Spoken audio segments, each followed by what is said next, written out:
Cuando llamé a mi hijo por videollamada para preguntarle sobre los planes de su boda, mi nuera Elena me miró con una sonrisa cruel y me dijo: «Ah, ya nos casamos ayer. Invitamos solo a quienes realmente importan». Esas palabras cayeron sobre mí como hielo en la espalda. Pero antes de continuar, asegúrate de estar suscrito al canal y escribe en los comentarios ¿desde dónde estás viendo este video?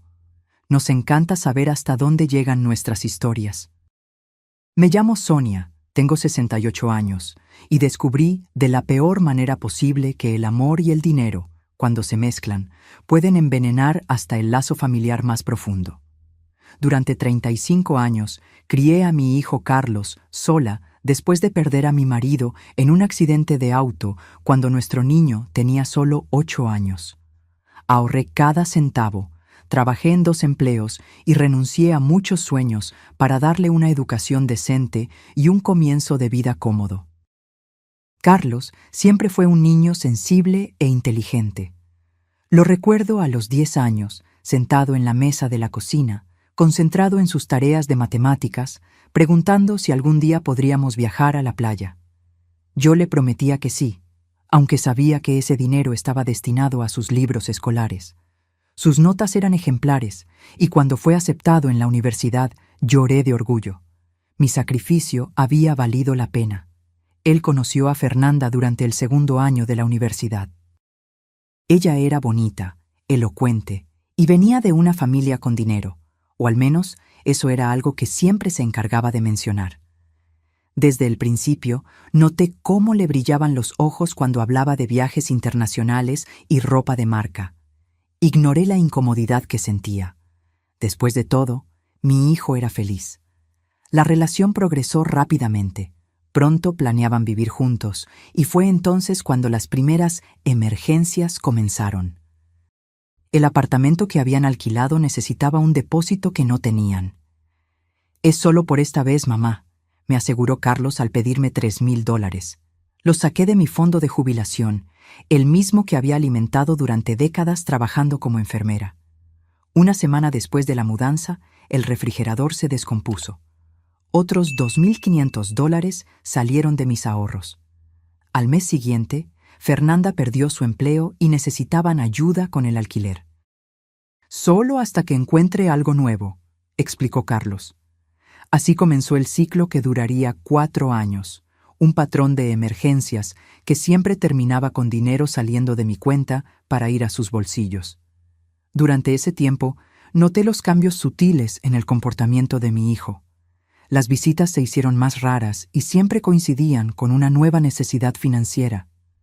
Las llamadas, antes diarias, se volvieron semanales, luego quincenales, y siempre terminaban con algún pedido. «Mamá, el auto se descompuso. Mamá, necesitamos cambiar el sofá. Mamá, la tarjeta de crédito está a reventar». Mientras tanto, yo veía por las redes sociales, que aprendí a usar precisamente para seguir la vida de mi hijo, fotos de ellos cenando en restaurantes caros, comprando ropa nueva y haciendo pequeños viajes de fin de semana. Cada foto era como una puñalada en mi corazón, pero me repetía a mí misma que era normal, que los jóvenes tienen prioridades diferentes, que tal vez solo estaban aprovechando promociones o recibiendo regalos de amigos. Mi vecina Cecilia, una señora viuda como yo, fue la primera en advertirme. «Sonia, ¿no te parece extraño que tu hijo solo aparezca cuando necesita dinero?». Defendí a Carlos con uñas y dientes. «Él está construyendo su vida, Cecilia. Es normal necesitar ayuda al principio». Ella solo movió la cabeza y cambió de tema, pero la semilla de la duda ya había sido plantada. Poco a poco, mi vida se reorganizó en torno a las necesidades de ellos. Cancelaba citas médicas para poder transferirles dinero para emergencias inexplicables. Dejé de comprar mis medicamentos para la artritis para pagar la cuota del auto nuevo que decidieron comprar. Empecé a comer menos, ahorrando hasta en el pan, para que ellos pudieran cuadrar sus cuentas después de un mes de gastos excesivos. Y yo hacía todo esto con una sonrisa en el rostro, convencida de que era mi deber como madre. Cuando los dolores en las articulaciones me impedían dormir por las noches porque había suspendido mis medicamentos, Me consolaba pensando en la sonrisa de mi hijo, imaginando la vida cómoda que lo estaba ayudando a construir. Mi casa, antes bien cuidada, comenzó a mostrar señales de abandono. El techo de la cocina desarrolló una filtración que no tenía dinero para reparar. La estufa funcionaba solo con 2 quemadores. La lavadora se había descompuesto hacía meses, y yo lavaba mi ropa a mano, aun cuando la artritis hacía que cada movimiento fuera doloroso. La primavera pasada, Carlos me llamó para decirme que él y Fernanda se habían comprometido. Mi corazón se llenó de alegría y por un momento olvidé todas las dificultades. Mi niño se iba a casar. Inmediatamente comencé a planear cómo podría ayudarlos. Quizás vender algunas joyas que había guardado de mi madre, tal vez hacer algunos dulces para la recepción y ahorrar en el banquete. Fernanda me llamó al día siguiente. Sonia, estamos pensando en algo íntimo, quizás en el campo. Encontré un vestido perfecto, pero está un poco por encima de nuestro presupuesto. Antes de que ella terminara, yo ya sabía a dónde iba la conversación. ¿Cuánto, mi amor?, le pregunté, calculando mentalmente cuánto me quedaría en mis ahorros después de otro retiro. $7,000, respondió casualmente, como si estuviera hablando del precio de un café. Tragué saliva. Era más de lo que ganaba en 2 meses de jubilación, pero era la boda de mi único hijo. Veré qué puedo hacer, respondí, sabiendo que haría cualquier cosa para verlo feliz en ese día tan especial. Los preparativos para la boda consumieron los meses siguientes. Cada llamada traía un nuevo gasto, un nuevo pequeño favor que yo podía hacer para ayudar. El vestido de novia, los anillos, el banquete, las flores, todo necesitaba de mi contribución financiera. Mientras tanto, yo ya había vendido mi auto, algunas joyas de familia y estaba considerando pedir un préstamo bancario, aún sabiendo que con mi jubilación pagaría intereses exorbitantes por años. Me compré un vestido rosa pálido para usar en el gran día. No era caro, lo encontré en una liquidación, pero era elegante y discreto, perfecto para la madre del novio. Gasté un poco más en los zapatos, un pequeño lujo que me permití después de ahorrar en el desayuno por semanas. Me imaginé en las fotos, al lado de mi hijo, orgullosa y feliz por haber logrado criarlo sola hasta ese momento. La invitación oficial nunca llegó. Me pareció extraño, pero me imaginé que, con tantos preparativos, ese detalle se les pudo haber pasado. O tal vez, siendo la madre del novio, no necesitaba una invitación formal. Llamé a Carlos 3 semanas antes de la fecha que habían mencionado para confirmar los detalles. «Mamá, qué bueno que llamaste», dijo él, y por un momento escuché al antiguo Carlos, aquel niño que corría a mis brazos cuando se caía de la bicicleta. Necesitamos hablar sobre la boda. Sentí un escalofrío en la espalda. Algo en su tono sonaba mal. «Claro, hijo. ¿Todo está bien? ¿Necesitan algo más?» Hubo una pausa al otro lado de la línea. Escuché un susurro. Fernanda estaba allí, diciéndole algo. Entonces, con una voz que no parecía la suya, Carlos dijo: «De hecho, estamos pensando en posponerla. Las cosas están complicadas, ya sabes cómo es». Sentí un alivio momentáneo. Posponer no era cancelar.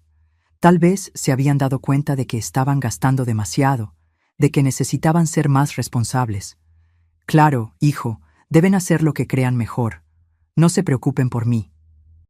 3 días después, mientras navegaba por las redes sociales antes de dormir, un hábito que había desarrollado para sentirme más cerca de mi hijo, vi algo que me heló la sangre. Una foto de Carlos y Fernanda, radiantes, vestidos de novios, rodeados de invitados sonrientes. La leyenda decía: «El mejor día de nuestras vidas, gracias a todos los que hicieron que este momento fuera tan especial». La foto había sido publicada ese mismo día. No habían pospuesto la boda. Simplemente no me habían invitado. Pasé la noche en vela, con el teléfono en la mano, incapaz de marcar el número de mi hijo. ¿Qué le diría? ¿Cómo le preguntaría por qué no fui invitada a la boda que ayudé a financiar? ¿Cómo una madre cuestiona a su hijo sobre tal rechazo sin parecer acusadora o, peor, desesperada? A la mañana siguiente, todavía sin respuesta, decidí ir a su apartamento. Tal vez había una explicación. Tal vez una invitación se había perdido. Tal vez había un segundo evento planeado, una recepción más íntima para la familia cercana. Toqué el timbre y esperé, con el corazón latiendo tan fuerte que pensé que podrían oírlo a través de la puerta. Fue Fernanda quien abrió, usando una bata de seda que le había comprado para Navidad. Su rostro mostró sorpresa y algo más. ¿Irritación? Sonia, qué sorpresa. Carlos no está. Salió a resolver unas cosas del trabajo. Vi las fotos de la boda, dije, con la voz más firme de lo que esperaba. De ayer. Fernanda abrió la puerta un poco más, pero no lo suficiente para invitarme a pasar. Su sonrisa no llegaba a los ojos. Ah, eso. Fue algo muy íntimo, ¿sabes? Decidimos hacer algo pequeño, solo para la gente que es realmente cercana. Esas palabras me golpearon como una bofetada. Gente que es realmente cercana. Después de 4 años manteniéndolos, después de vaciar mis ahorros para su vestido, para los anillos, para el banquete, yo no era considerada realmente cercana. Entiendo, dije, aunque no entendía nada. ¿Y cuándo exactamente decidieron hacer esa boda íntima? Ella miró su reloj de pulsera, otro regalo mío, con impaciencia apenas disimulada. Fue una decisión de último minuto, muy apresurada. No queríamos molestar a nadie con los preparativos, ya sabes cómo es. En ese momento, Carlos apareció en el pasillo detrás de ella. Nuestras miradas se encontraron, y por primera vez en mi vida vi a mi hijo desviar la vista, incapaz de mirarme. No era culpa lo que vi en sus ojos, sino vergüenza. No por haberme excluido, sino por haber sido descubierto. «Mamá», dijo, acercándose a la puerta, «no te esperábamos hoy». «Claramente», respondí. Así como yo no esperaba ver fotos de su boda en las redes sociales sin haber sido invitada. Se instaló un silencio incómodo. Fernanda miró a Carlos, como si esperara que él resolviera la situación. Él se aclaró la garganta, nervioso. «Fue algo muy simple, mamá. Solo los padrinos y algunos amigos cercanos. Los padres de Fernanda estaban de viaje y tampoco pudieron venir. Más tarde descubrí que eso era mentira. Los padres de ella estaban en las fotos, sonrientes, orgullosos, exactamente como yo debería haber estado. Entiendo», repetí, aunque cada palabra de ellos solo profundizaba mi confusión y mi dolor. Bueno, vine a desearles felicidad, entonces. Felicidades por la boda. Me di la vuelta para irme, pero antes de que pudiera dar 2 pasos, Fernanda me llamó. Cuando me volví, vi una sonrisa diferente en su rostro. Ya no defensiva, sino calculadora. «Ya que estás aquí, Sonia, hay algo de lo que queríamos hablar contigo. Estamos teniendo algunas dificultades con el alquiler este mes. Con todos los gastos de la boda, ya sabes cómo es. ¿Podrías ayudarnos una vez más?» Fue en ese momento que algo dentro de mí se rompió. Una claridad súbita y dolorosa se apoderó de mi mente, como si un velo hubiera sido removido de mis ojos. Yo no era una madre para ellos. Yo era un cajero automático con sentimientos. Volver a casa ese día fue como caminar en un sueño. Las calles parecían extrañas, los rostros de las personas eran borrones, y mis pensamientos daban vueltas en círculos infinitos. En mi cabeza revivía cada momento de los últimos 4 años, cada transferencia bancaria, cada promesa, cada excusa. El patrón era tan obvio ahora que me preguntaba cómo había estado tan ciega por tanto tiempo. Me senté en la mesa de la cocina, la misma mesa donde Carlos había hecho sus tareas, donde yo había contado monedas en los meses más difíciles, donde había escrito todos esos cheques para emergencias que nunca eran realmente emergencias. Delante de mí esparcí todos los estados de cuenta bancarios que había guardado meticulosamente. Las matemáticas eran brutales en su simplicidad. A lo largo de 4 años, yo había transferido $52,000 a Carlos y Fernanda. Dinero de mi jubilación, de los ahorros de toda una vida, del seguro que mi marido había dejado para garantizarme una vejez digna. Para ponerlo en perspectiva, era más de lo que ganaba en 3 años de jubilación. Con ese dinero, ellos habían comprado un auto nuevo, amueblado un apartamento, hecho viajes de fin de semana, cenado en restaurantes caros, comprado ropa de marca y, finalmente, celebrado una boda a la que no fui invitada. Mientras tanto, yo había cancelado mi plan de salud complementario, pospuesto tratamientos dentales, ignorado la filtración en el techo de mi cocina y a veces comía solo una vez al día para ahorrar. Recordé una noche particularmente fría del invierno pasado, cuando me di cuenta de que no tenía suficiente dinero para recargar el tanque de gas. Acababa de transferir $1,200 a Carlos porque su auto necesitaba una reparación urgente. Esa noche había dormido con 3 blusas, acurrucada bajo mis cobijas, tratando de convencerme de que el sacrificio valía la pena, que eso era lo que las madres hacían. El teléfono sonó, interrumpiendo mis pensamientos. Era Carlos. Por un momento me permití creer que me llamaba para disculparse, para explicar que todo había sido un terrible malentendido, que se había dado cuenta de su error y estaba arrepentido por haberme excluido del día más importante de su vida después de todo lo que yo había hecho por él. «Mamá», comenzó con la voz extrañamente formal, «sobre lo de hoy más temprano, apareciste de sorpresa y no tuvimos la oportunidad de explicar bien». «¿Explicar qué, Carlos? ¿Por qué tu madre no fue invitada a tu boda?» Hubo una pausa y luego: «Fue algo de último minuto, muy íntimo, y sabíamos que no aprobarías la forma en que lo hicimos, sin iglesia, sin formalidades». Era una mentira tan obvia que resultaba insultante. Las fotos en las redes sociales mostraban una ceremonia elaborada, con al menos 50 invitados, flores por todas partes, un banquete elegante.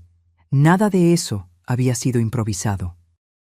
«Y sobre el dinero», continué, sorprendiéndome por la firmeza en mi voz.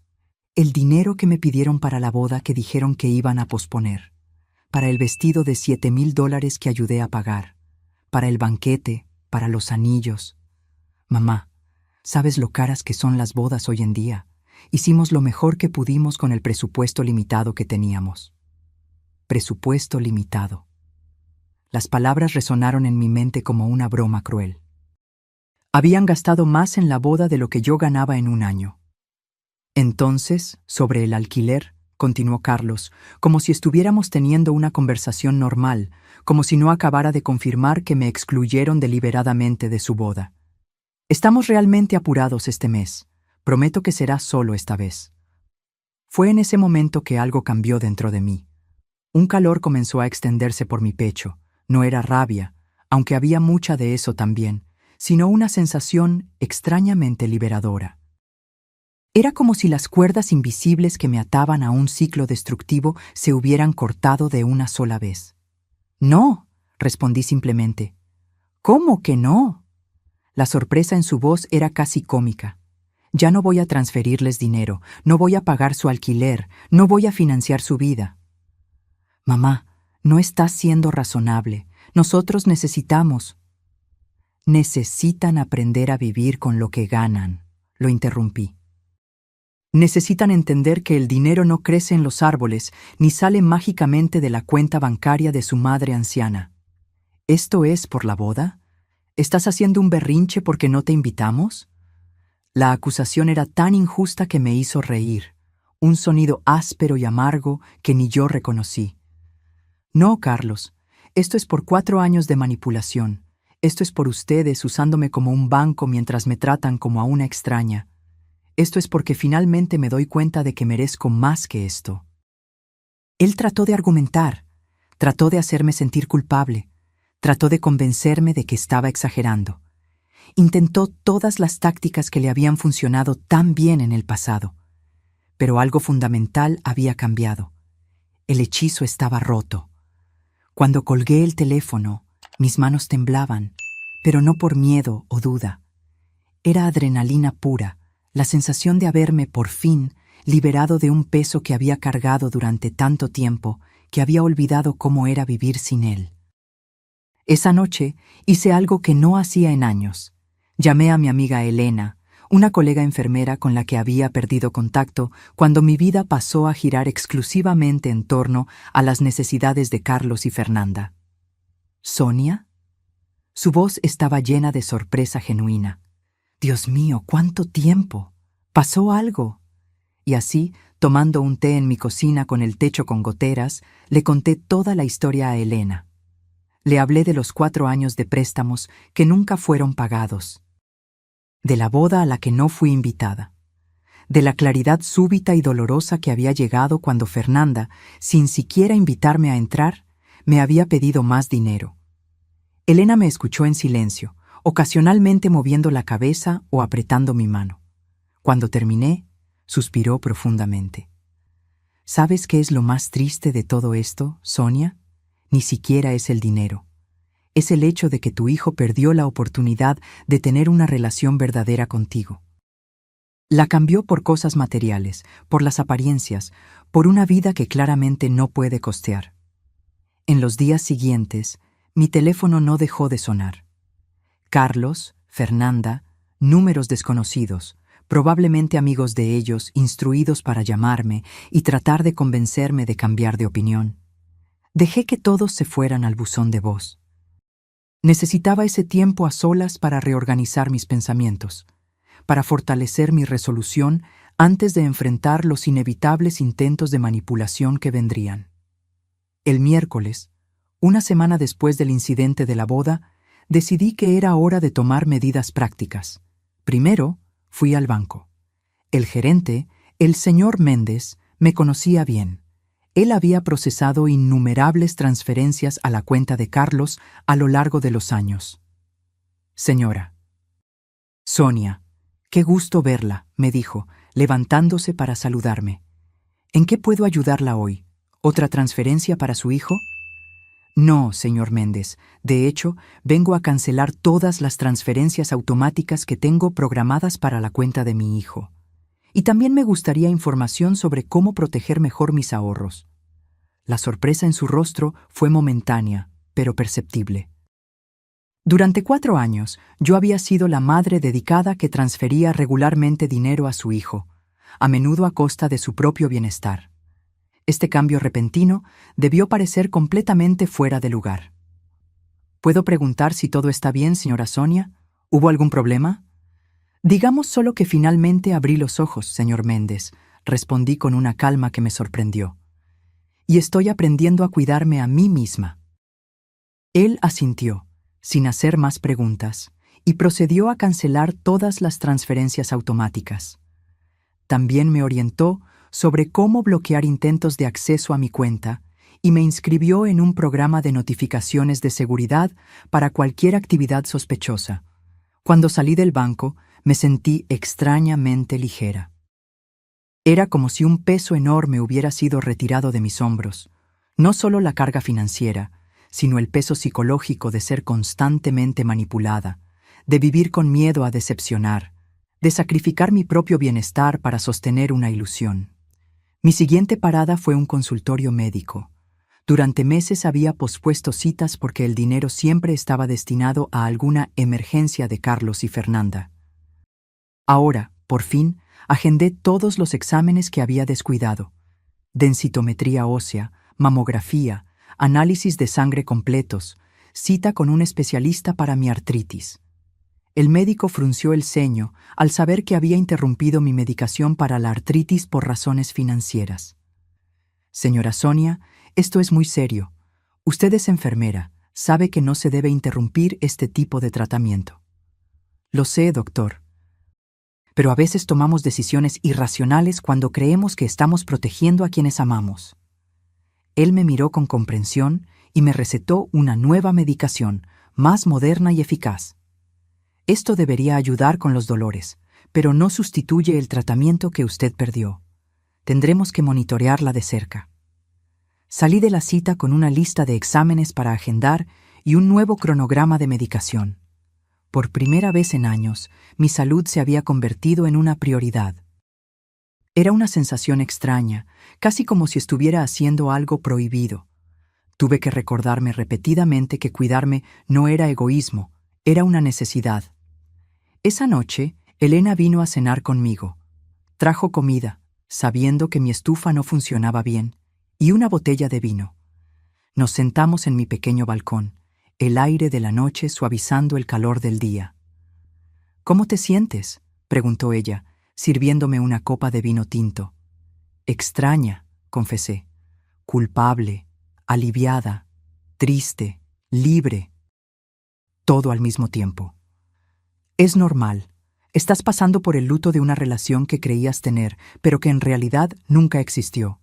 Es como perder a alguien 2 veces». Reflexioné sobre eso mientras observaba el líquido oscuro girar en mi copa. Elena tenía razón. No solo estaba perdiendo a mi hijo en este momento, estaba perdiendo la idea que tenía de él, la ilusión que había alimentado durante tanto tiempo. «¿Sabes qué es lo más difícil?», le pregunté. «Ni siquiera es el dinero. Es saber que, incluso con todo el sacrificio, incluso renunciando a mi propia salud y comodidad, nunca fui realmente importante para ellos. Yo era solo útil». Elena me tomó la mano, con sus ojos llenos de compasión. «Y es exactamente por eso que necesitas alejarte. No por el dinero, sino por tu dignidad, por tu alma». Esa misma noche recibimos una visita inesperada. Eran casi las 10 cuando sonó el timbre. Elena y yo intercambiamos miradas de preocupación. ¿Quién vendría tan tarde? Por el visor de la puerta vi a Fernanda, sola, luciendo extrañamente vulnerable, sin su habitual expresión de confianza. Por un momento, consideré no abrir, pero luego pensé que tal vez, solo tal vez, había venido a disculparse. «Sonia», dijo tan pronto como abrí la puerta. Su voz temblaba ligeramente. «Disculpa que venga tan tarde, pero es importante». No la invité a pasar, solo esperé a que continuara. «Es sobre el alquiler. Estamos realmente desesperados. El dueño nos amenazó con desalojarnos si no pagamos antes del viernes. Carlos está trabajando horas extras, pero no será suficiente». No hubo mención a la boda, ninguna disculpa por haberme excluido, ningún reconocimiento de cuánto me habían lastimado. Era solo otro pedido de dinero, disfrazado de emergencia. «¿Cuánto?», pregunté con la voz neutra. «3.200», respondió ella, pareciendo aliviada de que no le hubiera cerrado la puerta en la cara. «Prometo que es la última vez que pedimos. Las cosas están difíciles para todos. Ya sabes cómo es». La miré de verdad, tal vez por primera vez. Llevaba un abrigo nuevo. Podía ver la etiqueta de una marca cara aún colgando de la manga. Su cabello estaba perfectamente peinado, sus uñas recién hechas. No había nada en ella que sugiriera una dificultad financiera real, solo la inconveniencia de tener que ajustar el estilo de vida que habían creado a costa de mi jubilación. «Fernanda», le dije, con la voz sorprendentemente tranquila, «¿te acuerdas de lo que me dijiste cuando fui a tu casa y me enteré de la boda?». Ella pareció confundida por un momento, luego incómoda. «No sé de qué estás hablando. Dijiste que la boda fue solo para personas especiales. ¿Te acuerdas de eso?». Su rostro palideció ligeramente. «Sonia, eso no fue del todo así. Lo entendiste mal». «No, lo entendí perfectamente», la interrumpí. «Y ahora yo también solo ayudo a personas especiales. Y al parecer, así como yo no fui lo suficientemente especial para su boda, ustedes no son lo suficientemente especiales para recibir mi dinero». La expresión de ella cambió al instante. La máscara de vulnerabilidad cayó, revelando la rabia fría debajo. «No puedes hacer eso. Somos tu familia». «¿Familia?», repetí, sintiendo una extraña calma envolviéndome. «La familia no usa a las personas, Fernanda. La familia no manipula. La familia no excluye. Lo que ustedes hicieron no fue actuar como familia, fue actuar como parásitos». La expresión en el rostro de Fernanda cuando cerré la puerta quedó grabada en mi memoria. No era tristeza o arrepentimiento, era pura indignación, como si yo hubiera roto algún contrato implícito entre nosotras. Como si el dinero fuera un derecho de ella, no un favor que yo le concedía. Dios mío, dijo Elena, que había presenciado todo desde la sala. Ni siquiera intentó disculparse por la boda. Porque en su cabeza no hay nada por lo que disculparse, respondí, sintiéndome extrañamente en paz.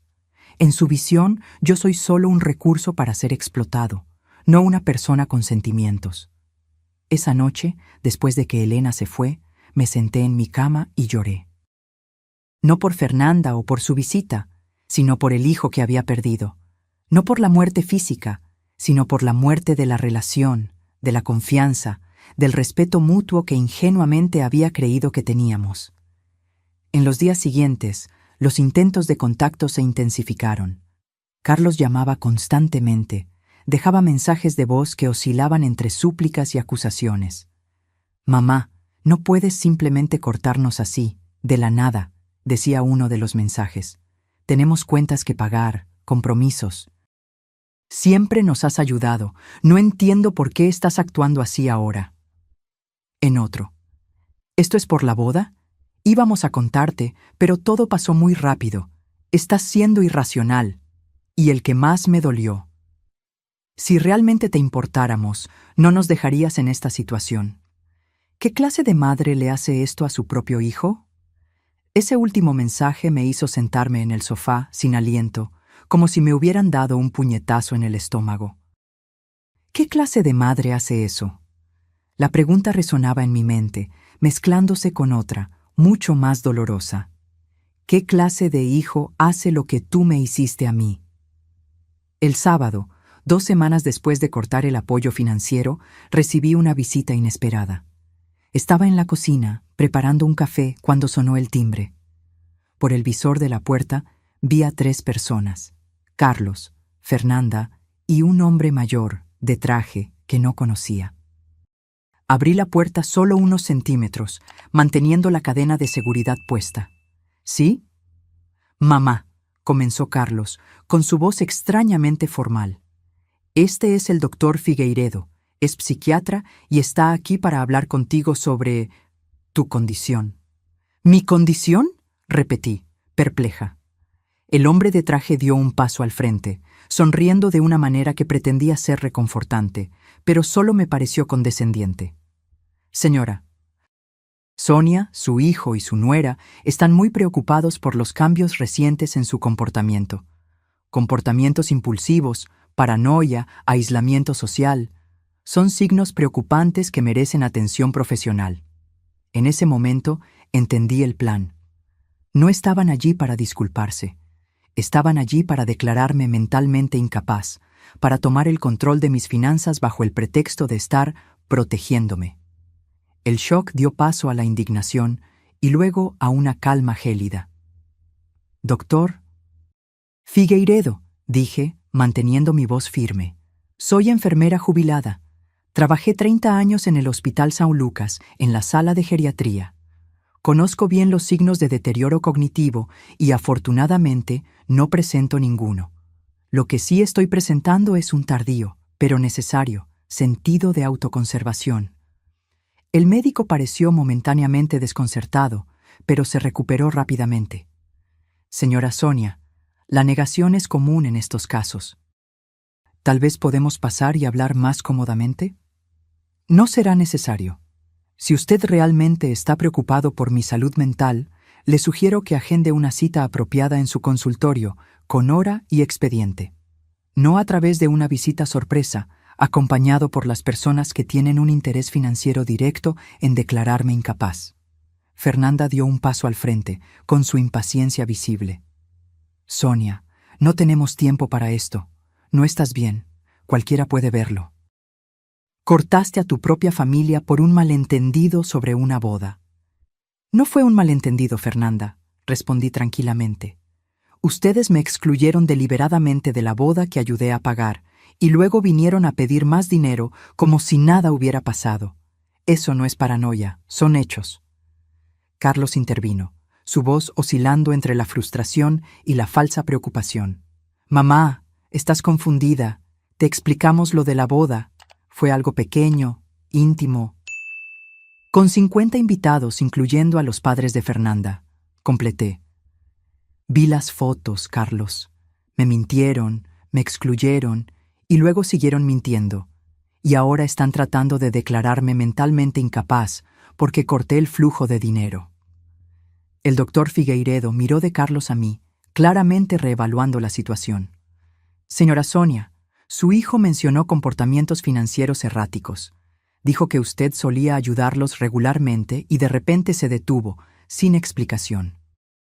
«Doctor», respondí mirándolo directamente, «en los últimos 4 años transferí más de $42,000 de mi jubilación a mi hijo y mi nuera. Tengo todos los recibos y estados de cuenta bancarios. Durante ese tiempo pospuse cuidados médicos, viví con filtraciones en el techo y problemas estructurales en la casa, y a veces recortaba comidas para poder ayudarlos. Recientemente descubrí que fui excluida de su boda, para la que contribuí financieramente. En ese momento me di cuenta de que estaba siendo explotada y decidí parar. Eso no es un comportamiento errático, es autoconservación». El médico pareció genuinamente sorprendido. Era obvio que la historia que él había escuchado era muy diferente de la realidad. «Mamá, estás distorsionando todo», protestó Carlos, pero su voz había perdido la convicción. «Doctor Figueiredo», continué ignorando a mi hijo, «le sugiero que cuestione a sus pacientes más detenidamente antes de hacer visitas a domicilio basadas en información parcial. Y ahora, si me disculpan, tengo cosas que hacer». Comencé a cerrar la puerta, pero Carlos puso el pie para impedírmelo.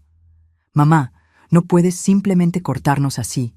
Tenemos cuentas, tenemos responsabilidades». «Y ahora tendrán que enfrentarlas como adultos», respondí, empujando la puerta con más fuerza. «Como yo enfrenté las mías cuando su padre murió y tuve que criarte sola. Esto no se va a quedar así», amenazó Fernanda, su rostro contorsionado por la rabia. «Tenemos derechos, tienes responsabilidades como madre». «Mi responsabilidad como madre era criar a un hijo hasta los 18 años», respondí, sorprendentemente tranquila. «Misión cumplida. Cualquier cosa más allá de eso era generosidad, una generosidad que ustedes confundieron con obligación». Cerré la puerta, temblando, pero resuelta. A través de la madera, todavía podía oír a Fernanda gritando amenazas y a Carlos tratando de calmarla. Me recosté contra la puerta y me deslicé hasta el suelo, abrazando mis rodillas como una niña. No lloré. Las lágrimas se habían secado. Lo que sentí fue una extraña mezcla de tristeza y alivio. Tristeza por la pérdida definitiva del hijo que creía tener. Alivio por finalmente ver la verdad, por dolorosa que fuera. Esa visita fue un punto de inflexión. Habían demostrado hasta dónde estaban dispuestos a llegar, intentar declararme mentalmente incapaz para recuperar el acceso a mi dinero. Ya no era solo sobre manipulación emocional o pequeñas mentiras. Era algo más siniestro, calculado, cruel. El lunes siguiente tomé 2 decisiones importantes. Primero, consulté a un abogado, el Dr. Meirelles, especializado en derechos de los adultos mayores. Le expliqué toda la situación. Le mostré los estados de cuenta, los registros de transferencias, los mensajes de texto exigiendo más dinero. «Señora Sonia», me dijo después de escuchar mi relato, «lo que usted enfrentó es un caso clásico de abuso financiero familiar. Desafortunadamente, es mucho más común de lo que la gente imagina, especialmente contra madres viudas. ¿Qué puedo hacer para protegerme? Vamos a preparar una documentación completa del historial de transferencias y del intento de declararla incapaz. También vamos a solicitar una orden de restricción temporal, prohibiendo a su hijo y a su nuera acercarse a usted o a su residencia sin una invitación previa». «Una orden de restricción contra mi propio hijo», murmuré, la realidad de la situación golpeándome con una nueva fuerza. Nunca imaginé que llegaría a este punto. el doctor. Meireles me miró con compasión. Señora Sonia, sé que es doloroso, pero usted necesita entender que lo que ellos hicieron, intentar declararla incapaz para controlar su dinero, es una forma grave de abuso. Usted no solo se está protegiendo financieramente, sino también legal y emocionalmente. La segunda decisión que tomé fue quizás la más difícil, pero también la más liberadora: decidir vender mi casa.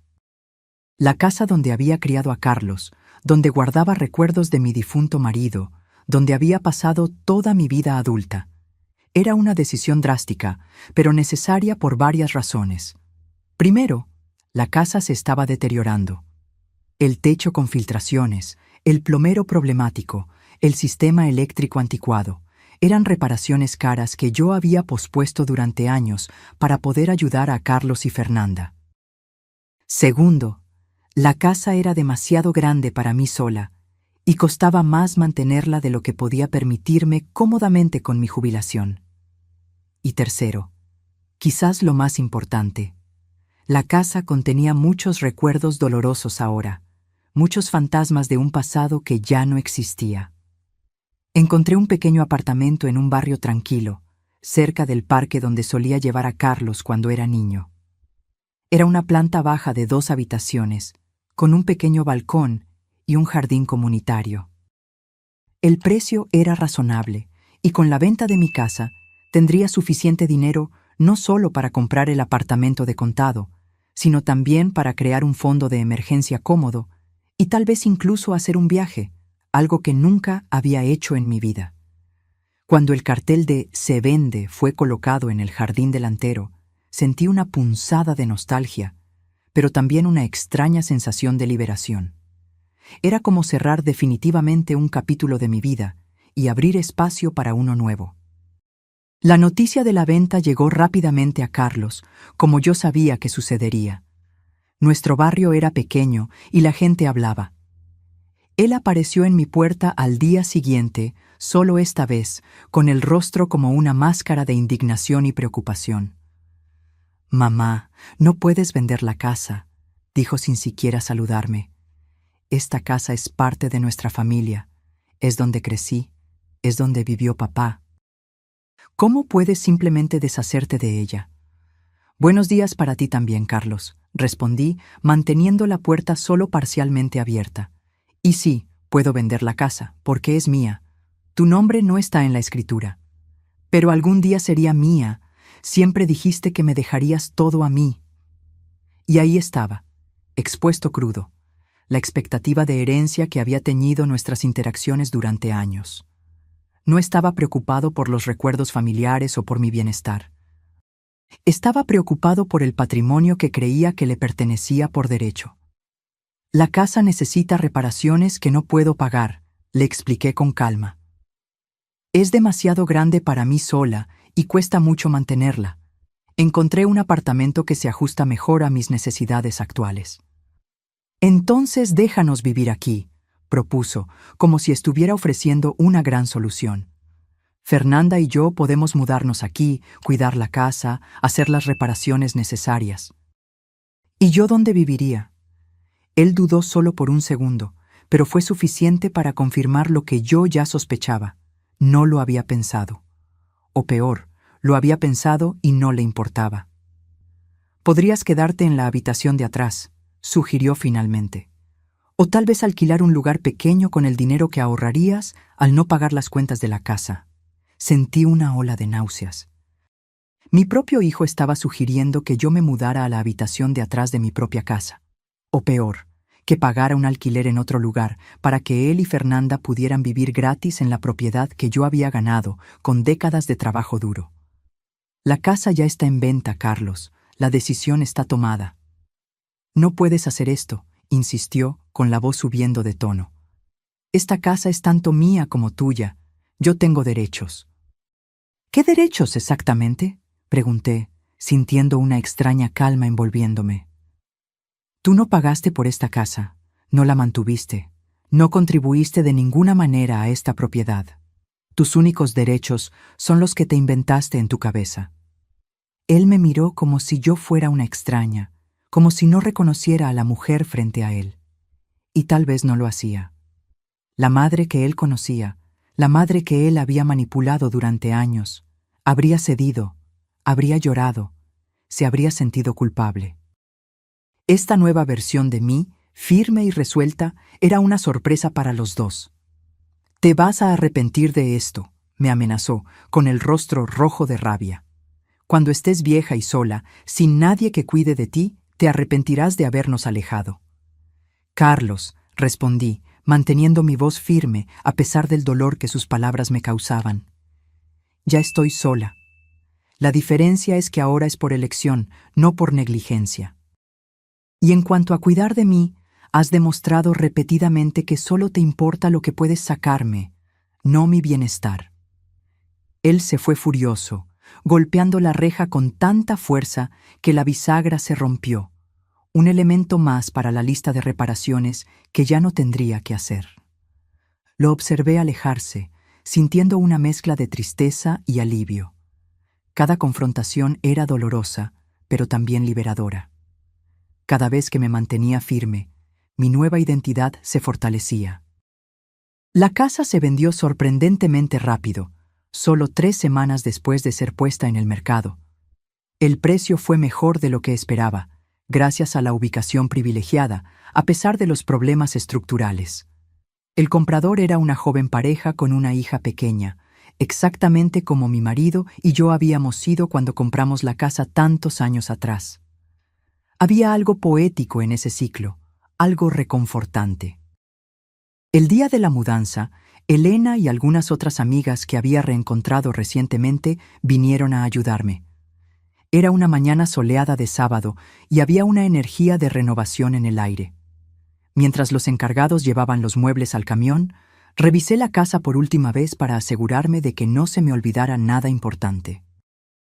En la antigua habitación de Carlos, ahora vacía excepto por algunas cajas, encontré algo que no veía en años: el viejo osito de peluche que había amado en su infancia. Estaba escondido en el fondo del armario, olvidado cuando él se fue de casa. Sostuve el juguete por un momento, recordando al niño que Carlos había sido. Dulce, cariñoso, agradecido. ¿A dónde se había ido ese niño? ¿En qué momento se había convertido en el hombre calculador y manipulador que conocía ahora? Quizás nunca sabría la respuesta.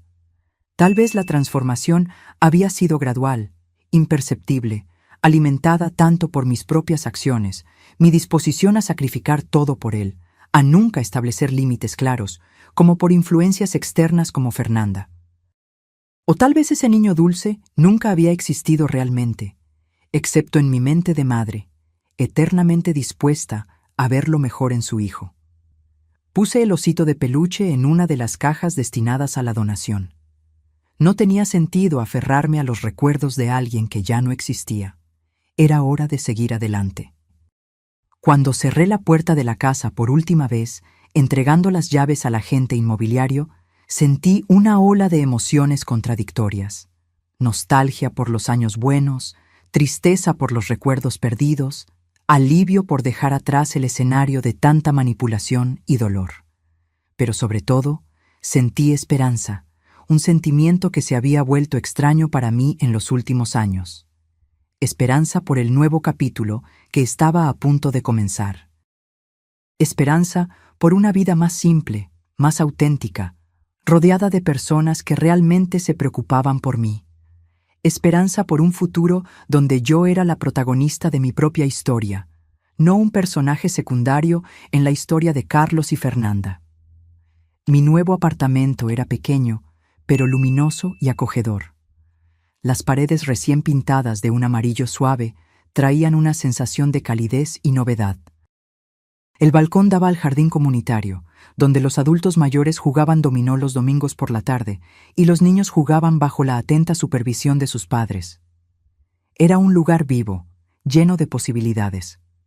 Las primeras noches, confieso que lloré, no por arrepentimiento por la mudanza, sino por el luto de la relación perdida con mi hijo. A pesar de toda la manipulación, a pesar de la explotación financiera, a pesar de la crueldad de él en los últimos meses, él seguía siendo mi hijo, el niño que yo había llevado en mi vientre, amamantado, enseñado a caminar y a hablar. Cortar ese lazo, aunque fuera necesario para mi supervivencia emocional y financiera, era como amputar una parte de mí misma. Pero cada mañana traía nuevos descubrimientos, pequeñas alegrías. La panadería de la esquina que hacía panes frescos todos los días. El grupo de Tai Chi que se reunía en el parque al amanecer. La biblioteca municipal a 2 cuadras de distancia con un club de lectura para jubilados. Lentamente, comencé a construir una nueva rutina, una nueva comunidad, una nueva vida. Han pasado 6 meses desde que me mudé al apartamento. La estación cambió. Las hojas de los árboles en el parque cayeron y luego volvieron a brotar, y yo también florecí de maneras que nunca imaginé posibles. Con el dinero de la venta de la casa, no solo compré el apartamento sin deudas, sino que también creé un fondo de emergencia cómodo e invertí en un plan de salud complementario que cubría todos los tratamientos necesarios para mi artritis. Por primera vez en años, no sentía dolores constantes en las articulaciones. El médico me dijo que me veía 10 años más joven que cuando me consultó por primera vez. No es solo la medicación, me explicó durante un chequeo. Es la reducción del estrés crónico. Usted se estaba matando lentamente para mantener a su hijo y a su nuera. También empecé a hacer cosas que había pospuesto durante décadas. Me inscribí en un curso de pintura en la asociación comunitaria local, algo que siempre quise hacer, pero nunca tuve tiempo ni dinero para priorizar. Descubrí que tenía un talento natural para las acuarelas, especialmente para los paisajes. Mi profesora, una artista jubilada llamada Marcia, me dijo que tenía ojos que realmente ven, uno de los mayores elogios que he recibido. Elena y yo nos volvimos compañeras de viaje. Nada extravagante, solo pequeñas excursiones de fin de semana a ciudades históricas cercanas o a playas tranquilas. En uno de esos viajes visitamos una colonia de pescadores y me fascinó el ritmo de vida diferente, la simplicidad y la profunda conexión con la naturaleza. Tomé decenas de fotos y luego pinté el atardecer sobre los botes, una obra que ahora está enmarcada en la pared de mi sala. También encontré placer en pequeños lujos cotidianos que antes me parecían extravagantes.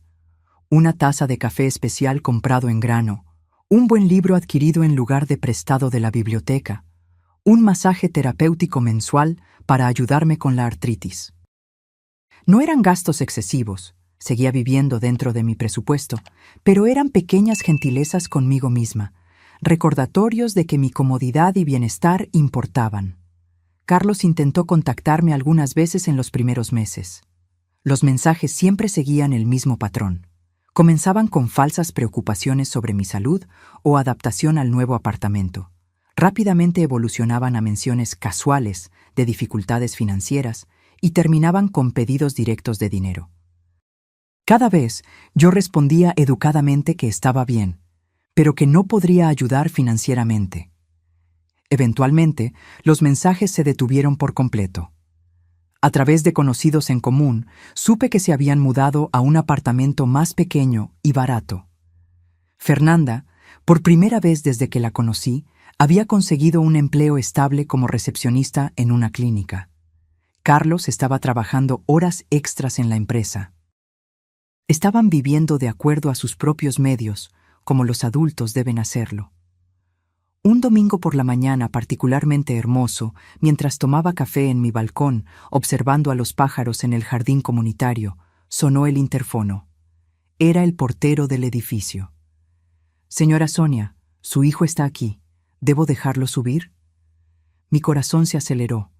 No había visto o hablado con Carlos en persona desde la discusión sobre la venta de la casa, hacía 6 meses. ¿Qué querría ahora? Una parte de mí temía que fuera solo otro intento de manipulación, otro pedido de dinero disfrazado de visita familiar. Pero otra parte, esa parte que siempre sería madre a pesar de todo, quería creer que tal vez, solo tal vez, él realmente estaba cambiando. «Sí, puede dejarlo subir», respondí después de un momento de vacilación. Abrí la puerta antes de que él tocara. Carlos se veía diferente, más delgado, con ojeras visibles, pero también había algo más en sus ojos. Una especie de madurez que no estaba allí antes. «Mamá», dijo simplemente. «Carlos», respondí, manteniendo la puerta abierta. «Pasa». Él entró, mirando a su alrededor con curiosidad. Era la primera vez que visitaba mi nuevo hogar. «Es bonito aquí, acogedor». «Gracias, me está gustando mucho». Se instaló un silencio incómodo entre nosotros. Había tantas cosas no dichas, tantas heridas abiertas, que era difícil saber por dónde empezar. «¿Café?», ofrecí finalmente. «Sí, por favor». En la cocina, preparé 2 tazas en silencio. Mis movimientos eran automáticos, mientras mi mente corría. ¿Por qué estaba allí? ¿Qué quería? ¿Estaba lista para otra ronda de manipulación emocional? Regresamos a la sala, donde Carlos estaba mirando mi pintura del atardecer sobre los botes de pesca. «¿Tú pintaste esto?», preguntó, genuinamente sorprendido. «Sí, empecé a pintar hace unos meses». «Es muy bueno, mamá. No sabía que tenías este talento». «Ni yo», respondí honestamente. «Nunca tuve tiempo para descubrirlo antes». Otro silencio. Carlos bebió un sorbo de café, pareciendo reunir coraje para decir algo. «Mamá, vine a pedirte disculpas», dijo finalmente, con la voz baja pero firme. «Por la boda, por haberte mentido, por todo en realidad». Me quedé en silencio, esperando a que continuara. No sería la primera vez que comenzaba con una disculpa que rápidamente se convertía en un pedido de dinero. «Estos últimos meses han sido difíciles», continuó. «Tuvimos que mudarnos, recortar gastos, trabajar más. Fernanda lo está odiando, pero creo que lo necesitábamos. Necesitábamos aprender a vivir dentro de nuestras posibilidades». Sí, lo necesitaban, estuve de acuerdo, todavía cautelosa. Al principio te culpé. Pensé que estabas siendo cruel, vengativa, pero luego empecé a hacer las cuentas, a ver cuánto dinero realmente nos diste a lo largo de los años. Fue impactante. Nunca me había detenido a sumar todo. Él miró hacia abajo, a su taza de café, como si no pudiera mirarme a los ojos. Y lo peor es que nunca te di las gracias. Nunca reconocí realmente el sacrificio que estabas haciendo. Simplemente lo esperaba, como si fuera mi derecho recibir tu dinero, tu ayuda, tu tiempo.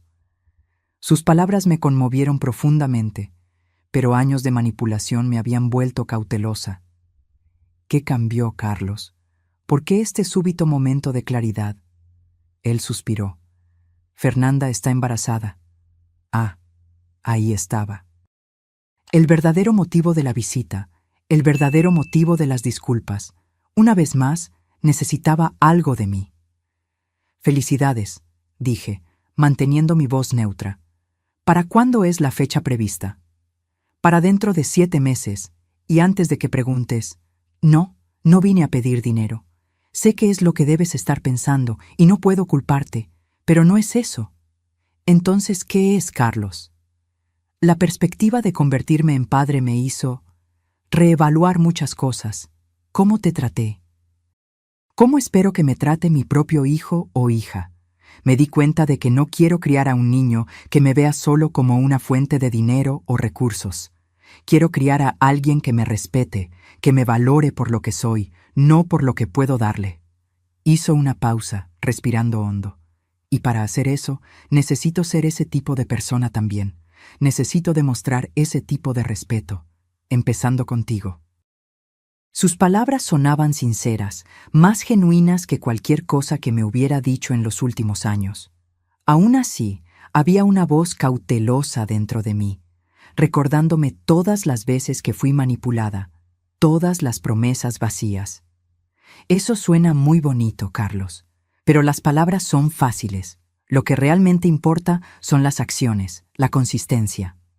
Lo sé, asintió, y no espero que simplemente creas en mí ahora. Solo quería que supieras que estoy tratando de cambiar. Que me doy cuenta de cuánto me equivoqué. Y que, si estás dispuesta, Me gustaría intentar reconstruir algún tipo de relación, no basada en dinero o expectativas, sino en el respeto mutuo. Miré a mi hijo, porque a pesar de todo, él seguía siendo mi hijo, y vi en él una vulnerabilidad genuina que no veía en años. No era la vulnerabilidad falsa y calculada que él y Fernanda habían usado para manipular mi generosidad. Era algo más profundo, más verdadero. Tomará tiempo, respondí finalmente. Muchas cosas se rompieron entre nosotros. La confianza no se reconstruye de la noche a la mañana. Lo sé, dijo. Estoy dispuesto a esperar, a probarlo con acciones, no solo con palabras. Solo te pido una oportunidad. Miré por la ventana, hacia el jardín donde los niños jugaban bajo la atenta mirada de sus padres. En unos meses, mi nieto o nieta estaría entre ellos. El niño no tenía la culpa de los errores de su padre o madre. Y tal vez, solo tal vez, la perspectiva de la paternidad realmente había despertado algo mejor en Carlos. Una oportunidad. Accedí finalmente. Pero con límites claros, sin expectativas financieras, sin manipulación emocional, una relación entre adultos basada en el respeto mutuo. Es todo lo que pido, dijo, una pequeña sonrisa de alivio surgiendo en su rostro. No sé si nuestra relación alguna vez se reparará por completo. Las heridas son profundas y la confianza, una vez rota, es difícil de restaurar por completo. Pero en ese momento me permití un pequeño destello de esperanza. Mi camino en los últimos meses me ha enseñado mucho. Aprendí que amar no significa anularse, que la generosidad sin límites no es bondad, sino codependencia, que la dignidad y el autorrespeto son regalos que nos damos a nosotros mismos, no cosas que otros pueden quitarnos. Hoy, a los 68 años, me siento más viva, más presente, más yo misma que en cualquier otro momento de las últimas décadas. Mi casa es más pequeña, pero mi vida es infinitamente más grande. Mi presupuesto es más ajustado, pero mis posibilidades son más vastas.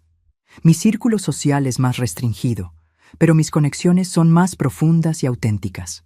Aprendí, tarde pero no demasiado tarde, la lección más importante, que la persona más crucial a quien le debo lealtad, respeto y cuidado soy yo misma. Y esa lección, por doloroso que haya sido el proceso de aprendizaje, vale cada lágrima derramada, cada noche sin dormir, cada confrontación difícil. No sé lo que me depara el futuro con Carlos. No sé si realmente ha cambiado, o si esta es solo otra fase en nuestra complicada relación. Pero sé que, pase lo que pase, estaré bien. Porque finalmente aprendí a cuidarme a mí misma con el mismo amor, dedicación y generosidad que antes reservaba solo para los demás. Y esto, más que cualquier otra cosa, es el verdadero renacimiento que experimenté. No un renacimiento definido por bienes materiales o estatus social, sino por la reconquista de mi propia dignidad, de mi autonomía y de mi valor intrínseco como ser humano. En los meses siguientes a la visita de Carlos, mantuvimos una relación cautelosa.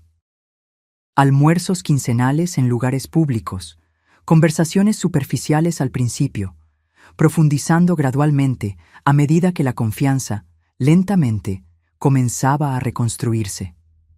Fernanda rara vez participaba en estos encuentros, y cuando lo hacía, se mantenía distante, claramente incómoda con nuestra nueva dinámica en la que el dinero ya no era el centro de gravedad de la relación. El nacimiento de mi nieta, Beatriz, trajo una nueva dimensión a la situación. La primera vez que la tuve en mis brazos, sentí una ola de amor incondicional que no experimentaba desde que Carlos era un bebé. Sus ojitos curiosos, sus deditos diminutos agarrando mi pulgar, era pura magia, pura inocencia. Mirándola, prometí silenciosamente que nuestra relación sería diferente, que ella nunca me vería como un cajero automático, sino como una abuela presente, amorosa, con límites saludables. «Se parece a ti», comentó Carlos, observándonos. «¿Tú crees?», pregunté, sorprendida y conmovida por el comentario. «Sí, tiene tu mirada, determinada, aunque sea tan pequeña». Sonreí, reconociendo que podría tener razón. Y tal vez esa determinación la ayudaría a seguir un camino diferente, a construir relaciones más saludables que las que sus padres habían construido. Elena me preguntó una vez si me arrepentía de haber cortado el apoyo financiero a Carlos y Fernanda, especialmente ahora que había una nieta en la ecuación. No, respondí sin dudar. Fue la cosa más difícil que he hecho, pero también la más necesaria, no solo para mí, sino para ellos también. ¿Cómo así?, preguntó, genuinamente curiosa. Permitir que siguieran explotándome no los estaría ayudando de verdad. Estaría perpetuando un ciclo tóxico, una relación basada en transacciones y no en afecto genuino. A veces, el amor verdadero requiere establecer límites, incluso cuando duele. Elena asintió, comprendiendo. ¿Y crees que realmente han cambiado? Reflexioné por un momento. Carlos está intentando. Veo signos genuinos de esfuerzo, de autorreflexión. Fernanda, bueno, ella es más resistente. Pero el simple hecho de que ahora viven dentro de sus propios medios, de que asumieron la responsabilidad de sus elecciones financieras, eso ya es un cambio significativo. Hoy, a los 69 años, miro mi pequeño apartamento lleno de acuarelas que pinté, libros que leí, recuerdos de viajes que hice, y siento una profunda gratitud. No por lo que perdí, aunque el dolor de la traición y la explotación nunca desaparece por completo, sino por lo que gané: autoconocimiento, autodeterminación y una comprensión más profunda de lo que significa realmente amar, tanto a los demás como a mí misma. En cada pequeña decisión que tomo priorizando mi bienestar, cada límite saludable que establezco, cada momento de alegría que me permito sin culpa, estoy reescribiendo la historia de mi vida. Ya no como un personaje secundario en el drama de otras personas, sino como la protagonista de mi propio viaje. Si hay una lección que me gustaría compartir con cualquiera que enfrente una situación similar, sería esta: el verdadero amor nunca exige tu autodestrucción. Nunca te pide que te hagas pequeña para que otros puedan crecer. Nunca te cobra un precio que no puedes pagar sin perderte en el proceso. Y para aquellos que, como yo, descubrieron demasiado tarde que confundieron la explotación con el amor, sepan que nunca es demasiado tarde para cambiar, para levantarse, para empezar de nuevo. La verdadera fuerza no está en soportar silenciosamente el abuso en nombre del amor, sino en tener el valor de decir no, cuando es necesario, incluso y especialmente a aquellos a quienes más amamos.